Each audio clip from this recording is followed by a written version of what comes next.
One big distinction I've seen with elite level athletes is high levels of criticism going on in here. I think a real shift is moving from self-criticism to self-critique. One thing that I found really helpful years ago, actually, I went through a phase where, for whatever reason, I was down in the dumps. So I won't bore everyone with the details, but I mean, it felt like the world's biggest problem, and it turned out it had a really simple solution. But I sat with it for about a year, and I was like, "Oh, I'm struggling. I'm not going to be good at." It wasn't related to running, but it definitely affected my running. I was just down in the dumps, and every element of my life felt as though it was sort of up the wall. And I'd gone to a doctor, and they said, "Oh, what you need is an antidepressant." I'm like, "Well, I just don't feel like that's true for me right now. I don't think it's a pill thing. I think it's something else." Because I don't know. I just had, speaking of that inner wisdom, I just had that vibe that it wasn't in this particular thing, a pharmaceutical thing that needed addressing. I had no test to prove it. It was purely just a hunch. And then I heard really good recommendations about this particular psychologist. He would work with elite performers. He'd work with just the day-to-day person who was going through a rough patch. And I went in and sat down with him, and I go, "Mate, here's my life. I just started going out with Jesse. Things should have been good. On paper it looked good." He goes, "All right, let's talk." And we started talking, and by the end of the session, he goes, "Mate," he goes, "there's nothing wrong with you. You've just got yourself caught in like a negative loop." I'm like, "Okay, so what do I do?" He goes, "Well, have you heard of cognitive behavior therapy?" And I said, "Oh, tell me about it."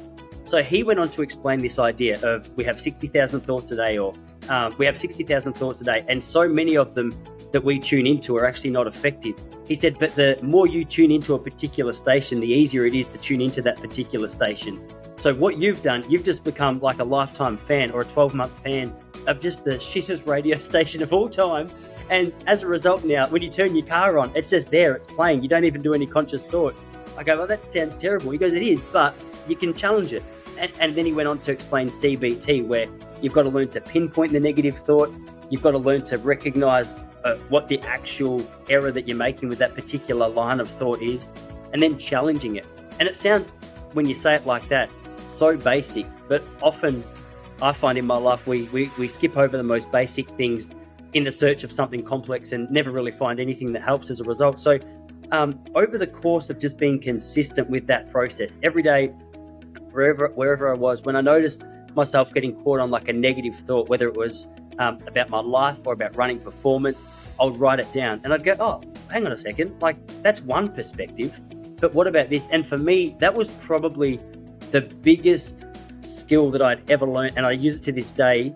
And it is mind-blowing how successful that is in my life. Whenever I feel down in the dumps, assuming nothing in life, like there's not a great loss or something like that, you just got to sit with grief or deal with that. If it's just the small things that I'm getting caught up on, that has been the best tool that I've ever used. Have you had much experience with that? Do you recommend things like that? That's what I pretty much do with every single client. It's fundamental, right? What I love, it's a principle. It's like the gravity. Gravity works for everyone. Like, if I don't believe in gravity, this doesn't just start floating in the air. And if we look at the principles that underpin high performance and success, it really is the way we navigate listening to things in here. One big distinction I've seen with elite level athletes is high levels of criticism going on in here. The voice inside their head is like, I say to them, it's like, is it like you're with Mike Tyson in your head and he's literally just going to town on you? And they're like, yeah. Now, I think a real shift is moving from self-criticism to self-critique. Critique is, how can I get better? How can I improve? Versus, I suck, I'm a failure, I'm not going anywhere. Because what happens to what you just spoke to? Thoughts release chemistry in the body. Like, as that gentleman said to you, we make ourselves sick. So it looks like, me beating myself up is helping my performance. No, it's just flooding your body with stress hormone. It's making you literally dumber, because when there's a lot of stress hormone, our IQ goes down. And it's not conducive to performance. One of my favorite terms that ties into what you said is our emotional refractory period. So what that means is how long you stay in an emotion for. Like, as an athlete, I know, for example, one I was working with recently, when we were first working together, he'd lose a game and he'd be down in the dumps for 4 days. But he got to the point where if he lost a game, within an hour he's back into training. You look at someone like Conor McGregor. Like, some people love him. I think most people love him. I love him. But you may see when he's coaching fighters, if they lose the fight, as they're walking out of the cage and they've lost, it's like, back into training. Let's go. Back in. There's no sitting around feeling sorry for themselves.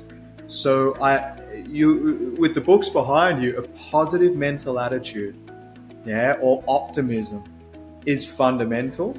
Like, actually visualizing, focusing on what you can do well, focusing on solutions, and then balancing that with a bit of healthy self-critique, which you could call pessimism. It's not bad. It's not like you have to be happy all the time, but positive mental attitude with effective reflection and reviewing of yourself.